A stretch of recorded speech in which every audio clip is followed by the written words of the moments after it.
On the morning of 22 October 2017, a sanitation worker in Uttarakhand began what he assumed would be a routine shift clearing rubble at a construction site. But when he tried to lift two heavy sacks of construction waste, something felt off. Their weight and shape were disturbing, and curiosity pushed him to slit one open. What he saw inside made him stumble back in horror. Human remains. That grisly discovery brought a sudden, shocking end to the search for a young couple who had gone missing just days earlier. 5 days earlier, Jasmine Walia, 29, and her husband Tarun, 33, had packed their car for a short camping trip by scenic Naini Lake. They loved the hush of the forest, the scent of pine after rain, and evenings spent beside a crackling bonfire. Friends and family described them as inseparable, two people who found peace in each other's company and joy in the wilderness. Their last message to loved ones was a smiling photo at sunset, with Jasmine writing, "It's just amazing here. I love you." That would be the final glimpse anyone had of them before the woods fell silent and their world turned dark. When Jasmine and Tarun failed to return home on Sunday evening, 22 October, their families immediately sensed something was terribly wrong. This was not the kind of couple to suddenly go missing. They were dependable, responsible, and always informed someone if they were running late. Calls went unanswered, text messages never delivered, and eventually their phones went silent. Jasmine's sister was the first to call the Nainital District Police, filing a missing persons report that quickly escalated into a full-scale search. At first, investigators considered the usual explanations. Perhaps the couple had misjudged time, lost track of daylight in the thick Kumaon forests, or wandered beyond mobile network coverage. Tourists often did. But as the hours stretched into a full day with no contact, concern hardened into dread. Their last known signal had pinged near Naini Lake, and from there, silence. Police and volunteers assembled at the trailhead where Jasmine and Tarun's car had been discovered, locked and undisturbed. Their belongings, maps, snacks, a few personal items were still inside, as though the couple had parked, set off toward the lake, and simply never returned. Search parties fanned out across the rugged hills, combing trails, calling their names, and scanning the undergrowth for any trace. Helicopters circled above, and sniffer dogs followed scent trails that abruptly vanished. For a time, there was still hope. Maybe they had become disoriented. Maybe they had found shelter somewhere deeper in the woods. The thought of them huddled together, waiting to be rescued, kept volunteers moving forward. But as day after day passed with no discovery, each of the simplest explanations began to unravel. If they had slipped from a cliff or been swept into a stream, there should have been signs of backpack, a torn dupatta, footprints in the soil. If a leopard or bear had attacked, there would have been evidence of struggle, blood, scattered belongings, shredded fabric. Experts scoured the region and found nothing. The forest remained stubbornly silent, holding its secrets close. Detectives began asking more unsettling questions. Could Jasmine and Tarun have chosen to disappear on their own? Financial records and interviews quickly dismissed that idea. They were stable, happy, with no debts, no marital discord, and no reason to abandon their lives. Everyone who knew them described a couple deeply in love, rooted in family, and excited about the future. The theory collapsed under its own weight. What remained was darker and harder to accept. If they had not been lost, if they had not been killed by wildlife or chosen to vanish, then someone else had intervened. Foul play, the possibility no one wanted to utter, suddenly loomed over the investigation, yet even that theory felt baffling. Who would target a couple like this, in such a remote area, carrying nothing more than a tent, sleeping bags, and a few supplies? By the third day, hope was thinning. Volunteers returned from the forests with weary faces, their calls unanswered except by the rustle of wind through the trees.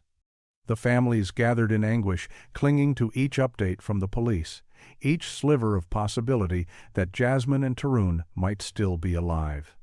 But the more the forests were searched, the less sense it all made. The couple had left almost no trace, as though the very earth had swallowed them whole. The investigation had struck its first major wall. All the ordinary explanations had been stripped away, leaving only fear, suspicion, and the gnawing sense that the truth, whatever it was, would not be ordinary at all. The first glimmer of progress came when search teams discovered the couple's car parked neatly in a small gravel lot near one of the main trailheads. The vehicle was locked, its exterior undisturbed, and inside sat a handful of personal belongings, items so ordinary they only deepened the mystery. A folded road map, a half-empty packet of mixture, receipts from a petrol pump stop days earlier.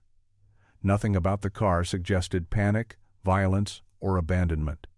It looked exactly as it should have looked if Jasmine and Tarun had parked, slung their rucksacks over their shoulders, and walked toward the forest with plans to return.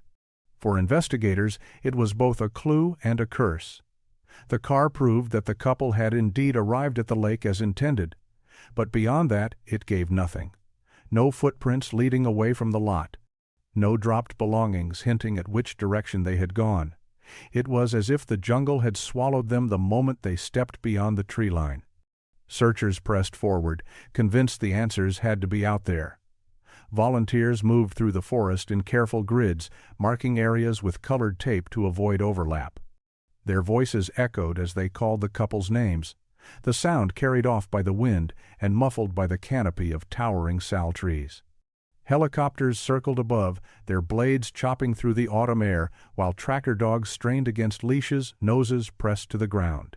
Every tool was brought to bear, every hour stretched with determination, but the forest gave back nothing. At first, optimism lingered. Some believed the pair had gotten lost on a side trail, perhaps taken a wrong turn in pursuit of a better view of the lake. The woods around Naini were notoriously dense, and even experienced trekkers could lose their bearings when the weather shifted or the light began to fade. Searchers hoped to find signs of a makeshift camp or even a hastily built fire, proof that Jasmine and Tarun were alive and waiting. But as days passed without so much as a torn scrap of fabric or a chapel print in the mud, that fragile optimism eroded. The possibility of a wild animal attack was examined and quickly set aside. Uttarakhand was home to leopards and bears, but wildlife experts combed the trails and found no evidence of a struggle, no blood, no claw marks, no shredded belongings. And predators do not tidy up after themselves. They do not make people and their gear vanish so cleanly. Detectives grew uneasy. The forest was supposed to leave a trace of everything: footsteps, fires, accidents. Nature rarely hides evidence so perfectly, yet here it seemed to conspire in silence. Families of the missing couple waited at the edge of each day, clinging to hope while bracing for dread. One moment, a rescuer might say, "We'll find them." "People get lost out here all the time." The next, another would admit softly, "It's been too long." The emotional rhythm swung between belief and despair, a pendulum that grew heavier as hours became days. Back at the police station, investigators dissected every theory. Could the couple have staged their disappearance? It was an idea that barely held together under scrutiny. Jasmine and Tarun were financially stable, devoted to their families, and deeply rooted in their community. They had no debts, no feuds, no secrets worth running from. Friends described them as grounded, optimistic people, happy with each other and their lives. No one who knew them could imagine them choosing to vanish. Each theory fell apart in turn, leaving detectives staring into a void. The car was there. The forest was searched. The couple was gone. With no physical evidence, no credible sightings, and no trail to follow, the case slid into a limbo that weighed on everyone involved. Volunteers began returning home, exhausted, discouraged. Police continued their patrols, but privately, officers admitted they were running out of options. By the fourth day, a new fear began to settle. The chance that this was not an accident of nature, but the act of another human being. It was the most chilling possibility of all. Yet even that theory seemed impossible to prove. Who, in the stillness of the Himalayan foothills, would commit such a crime and leave behind not a single trace? The investigation was unraveling, and with it, the fragile hope that Jasmine and Tarun might walk back out of the trees alive. The longer the silence stretched, the heavier the despair became, until even the most determined searchers began to feel the forest itself was hiding something far more sinister than anyone wanted to believe. On the 5th day of searching, when hope was beginning to feel like a fragile thread ready to snap, the breakthrough came from somewhere no one expected. It wasn't the dense woods around Naney Lake that gave up its secret, but a construction site on the outskirts of a nearby town, kilometers away from where Jasmine and Tarun had last been seen. That morning, a sanitation worker was tasked with clearing waste from the site. The work was routine hauling sacks of debris, sweeping aside scraps of wood and plaster, loading rubbish into containers. But among the usual piles of refuse, something caught his attention. A camping tent lay neatly rolled to the side, oddly intact and out of place. It looked far too new, far too carefully packed, to have been discarded without reason.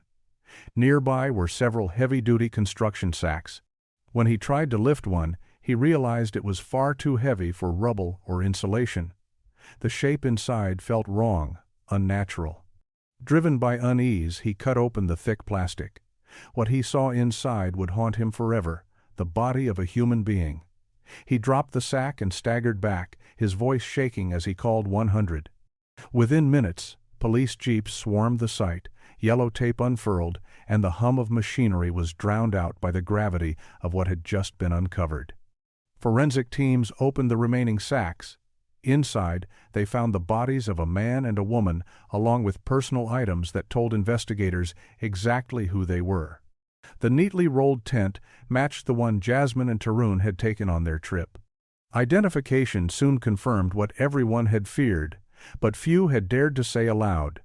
The missing couple had not been lost to the wilderness. They had been murdered.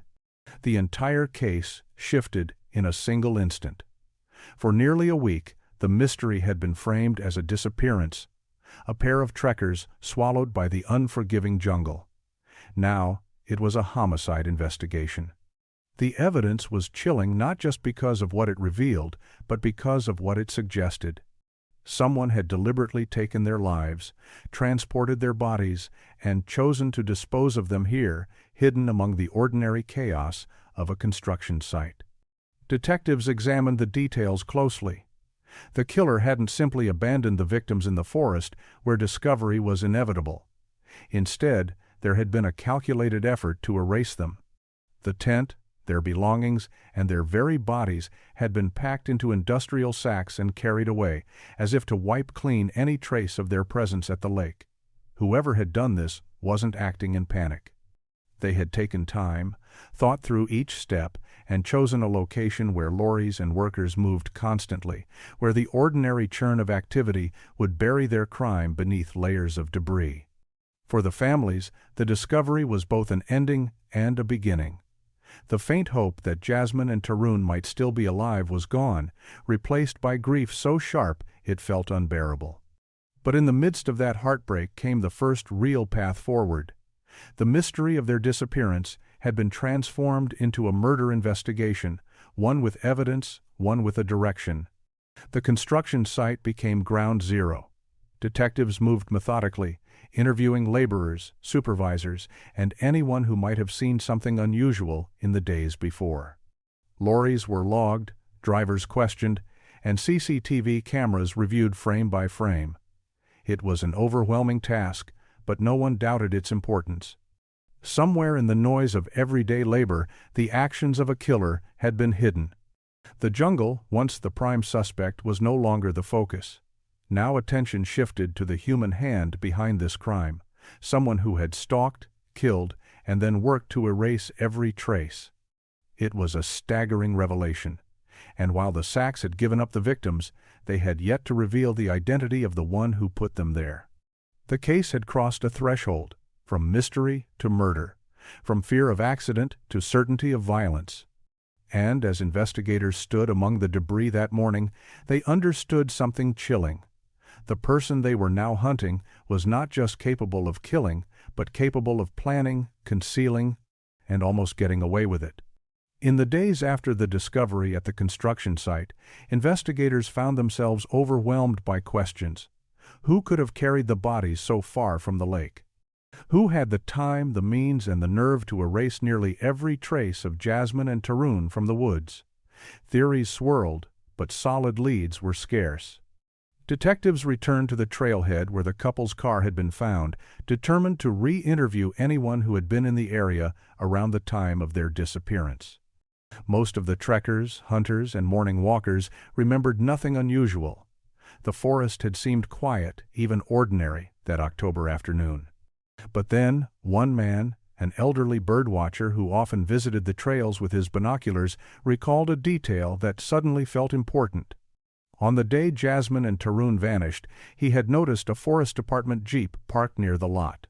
That alone was not remarkable. Rangers often patrolled the area, but this vehicle had lingered longer than most. At one point he had even seen its driver, dressed in uniform, speaking with a couple who matched Jasmine and Tarun's description. At the time he had dismissed it as routine. Now, in light of what had happened, the memory chilled him. Detectives acted quickly on this fragile lead. They contacted the Forest Division and requested a full list of employees who had been scheduled to patrol the sector on 17 October. One name stood out: Samir Verma, 42 years old, a forester with more than 15 years of service. On paper, he was the last person anyone would suspect. Colleagues described him as quiet, dependable, and deeply familiar with the terrain. He lived alone in a modest house on the edge of the national park, a solitary figure whose life seemed to revolve around the woods he was hired to protect. When investigators knocked on his door, Samir greeted them calmly. He did not deny being on duty that day. In fact, he confirmed it almost casually. Yes, he had seen Jasmine and Tarun near the trailhead. He even remembered warning them that part of the route ahead was temporarily closed due to maintenance. He claimed the exchange was brief and polite, nothing more. Then, according to him, he drove off to continue his patrol and never saw them again. On the surface, his story was perfectly reasonable. Rangers issued such warnings all the time, but to the detectives, something about his manner felt off. Samir avoided eye contact, his hands trembled slightly as he spoke, and there was a nervous edge to his voice that was hard to dismiss. Nervousness in the face of police questioning wasn't proof of guilt, but it planted a seed of suspicion that was difficult to ignore. They left his house without making an arrest, but Samir was no longer just another name on a patrol list. He became the focal point of their investigation. Quietly, they began to watch him, observing his routines, noting the way he came and went from his property. At the same time, prosecutors prepared the groundwork for a search warrant. The evidence was thin, little more than a witness statement and a gut feeling, but given the gravity of the crime and the lack of other leads, a judge agreed to authorize it. The picture of Samir Verma as a dedicated ranger, a man who had spent nearly 2 decades guarding the forest, began to fracture under scrutiny. His reputation, once spotless, no longer seemed untouchable. The idea that someone tasked with protecting the wilderness might instead be connected to a brutal double homicide was almost unthinkable. And yet, the investigation was steering in that very direction. For the families of Jasmine and Tarun, the possibility was agonizing. They had trusted the park, trusted its caretakers, and now they were being asked to imagine that one of those very caretakers might have turned predator. It was an inversion of trust, so unsettling it seemed almost cinematic. A forest ranger, the symbol of safety in the wilderness, suddenly cast in the role of suspect. As detectives prepared to return to Samir's property with a warrant in hand, the case entered a new phase. No longer were they chasing shadows in the woods or combing through theories that led nowhere. They had a name, a face, and a man whose calm exterior concealed the first cracks of unease. Whether those cracks pointed to guilt or merely the stress of scrutiny remained to be seen, but one thing was certain: the hunt for answers had found its first real target. The warrant to search Samir Verma's property was executed at dawn. Detectives hoped the element of surprise would rattle him, perhaps lead to a slip, a misplaced word, or even a discovery that could finally tie him to Jasmine and Tarun's deaths. His small house, nestled at the edge of the forest, looked ordinary, almost too ordinary. As officers filed in, Samir sat quietly in his kitchen, hands folded on the table, watching in silence.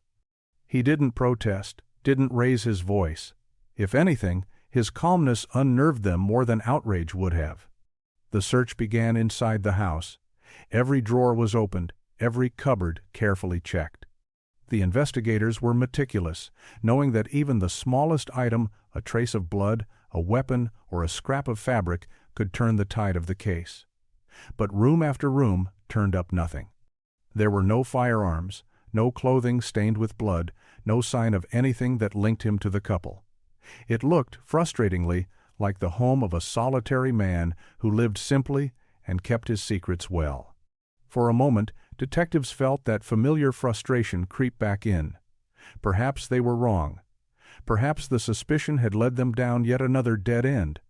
The thought of walking away empty-handed after all the tension and pressure was heavy. Then attention shifted outside to the vehicle parked in the yard. Samir's Forest Department pickup, a sturdy truck marked with the government logo, had been sitting quietly in plain sight the whole time. It looked unremarkable, just another work truck filled with tools for tending the jungle. But the detectives knew better than to dismiss it. Vehicles often told stories their owners wished to keep hidden. They opened the back. At first glance it was what one would expect. Ropes, canisters, scattered tools thrown carelessly into the bed. But in the corner, partially covered by a tarpaulin, something caught an officer's eye. A pile that didn't quite fit with the rest. A bulge beneath the cover that suggested more than just equipment. The detective pulled the tarpaulin aside. Underneath were several sacks of cattle feed, and beneath those, something else. The discovery was both shocking and undeniable. 2 backpacks, sleeping bags, a cooking pot, a small gas stove. Dirty, worn, but unmistakable. These weren't random camping supplies. They were the belongings of Jasmine and Tarun. The very items their families had described when pleading for help, the same gear that had vanished without a trace from their campsite. The moment the evidence was revealed, the air shifted. In the silence of that yard, surrounded by the early morning mist, detectives understood that they had crossed a threshold. This was no longer speculation, no longer circumstantial.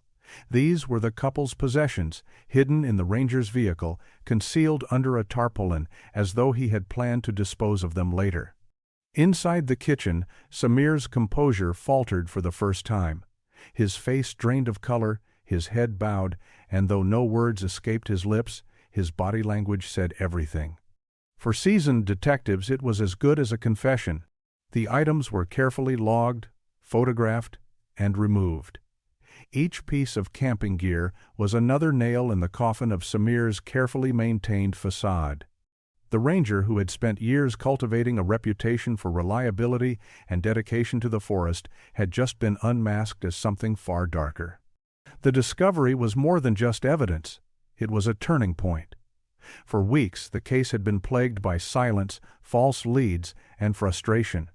Now, at last, there was something tangible, something undeniable, that connected a man to a crime too brutal to comprehend.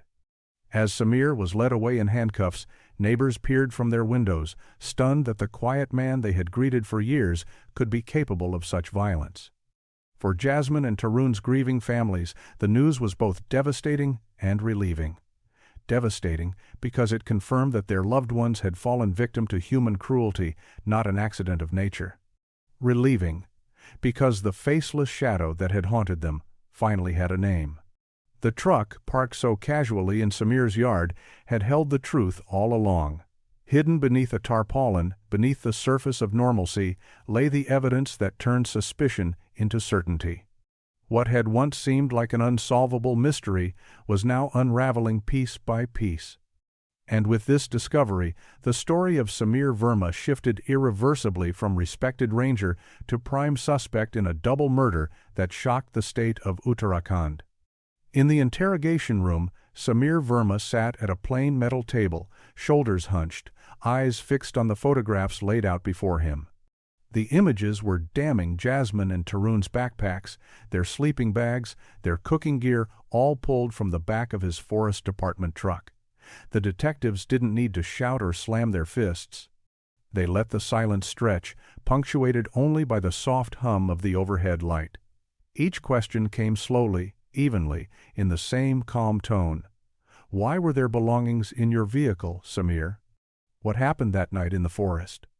At first, he kept his lips sealed, clinging to the hope that silence might shield him. But hours passed. The stillness, the repetition of the same unrelenting questions, wore him down. Finally his posture sagged, and he lifted his head. His voice, when it broke the silence, was tired, stripped of resistance. What he revealed was not the story of a cold-blooded predator, but of a man whose fear and greed collided in a catastrophic moment. Samir admitted that he had been running a secret operation for months. Using his ranger's badge as cover, he had been illegally cutting down valuable teak and sal trees in restricted areas of the forest.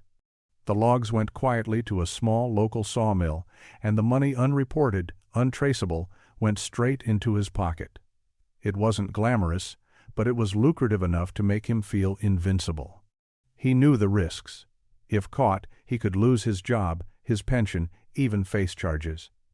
But the forest was vast, and his knowledge of its trails and rhythms gave him a false sense of security. That illusion shattered on 17 October. While collecting timber from one of his restricted zones, Samir stumbled across a tent set up in the underbrush. Jasmine and Tarun had wandered into the area by accident, drawn off the main trail by their search for solitude. To them, it was nothing more than a secluded campsite. To Samir, it was a disaster. He described approaching them, trying to stay calm as he told them they were on restricted land and needed to pack up immediately. The couple apologized politely, even began gathering their belongings. But then Samir noticed Jasmine's phone raised in her hand, the lens pointing toward the stumps of freshly cut trees. In his panicked mind, it wasn't a harmless photo of the forest, it was evidence, proof that could end his scheme and expose him. He told detectives that his thoughts spiraled out of control. He imagined them leaving, turning the images over to the authorities, and his entire life unraveling. Tarun tried to reassure him, saying they meant no harm, that they were leaving. But Samir didn't hear reason. He heard accusation. He heard the end of everything he had built. In that haze of fear, he reached for the service pistol he carried. What happened next was over in seconds. 2 shots echoed through the trees, silencing the couple forever. When the ringing in his ears faded, the reality of what he had done came crashing down. 2 lives were gone, not because of malice or revenge, but because of his panic. But Samir's fear didn't stop there. It mutated into cold calculation. He rolled up the tent, gathered every scrap of their belongings, and stuffed the bodies into construction sacks he had in his truck. For hours he worked methodically, erasing any trace that Jasmine and Tarun had ever camped there. His training as a ranger, once meant to protect the wilderness, now served as a tool for concealment. He drove under the cover of night, heading kilometers away from the lake until he reached a construction site where debris from across the district was dumped. There, under the glow of machinery lights and the anonymity of chaos, he left the bodies and their tent, believing the evidence would soon vanish beneath piles of rubble. Their other belongings he stashed in his truck, intending to get rid of them later. That, he admitted, was his mistake, the one thread that unraveled his lies. When detectives pressed him for why it had come to this, his answer was as haunting as it was absurd. He said he was terrified of losing his job, of being exposed as a petty thief of timber. That fear, irrational and consuming, had driven him to commit an atrocity far greater than the crime he was trying to hide. In the end, Samir Verma wasn't the faceless monster of horror stories. He was something perhaps even more unsettling, an ordinary man, eaten alive by fear, who made one terrible choice and then another, until there was no way back. Justice eventually caught up with Samir Verma. After his confession, he led investigators to a nala where he had thrown the gun. Ballistics confirmed it was the weapon that ended Jasmine and Tarun's lives. In court, he faced the full weight of the evidence, his truck loaded with their belongings, his own words admitting what fear and greed had driven him to do. The judge sentenced him to 45 years in prison, a punishment that meant the rest of his life would unfold behind bars. For the families of Jasmine and Tarun, the sentence brought a measure of closure, but never peace. Their loved ones were gone, taken not by nature's dangers or a random accident, but by the paranoia of a man who valued his secret income more than 2 innocent lives. A trip meant to celebrate love, freedom, and the beauty of the Nilgiri wilderness ended in a way no one could have imagined. This case remains chilling because it is not the tale of a monster lurking in the woods, but of an ordinary man who let fear twist into violence. It is a reminder that the most terrifying dangers often come not from the wilderness itself, but from the choices of the people who walk among us. A single moment of panic destroyed 2 lives and shattered countless others, leaving a permanent scar on all who knew them. If you found this story compelling, consider subscribing to the channel for more true crime cases that reveal the dark intersections of fear, crime, and human weakness. Share your thoughts below. What struck you most about this tragedy? Was it the randomness of the encounter or the fragile line between fear and violence? Join the conversation in the comments and stay with us as we continue to explore stories where truth is stranger and more haunting than fiction.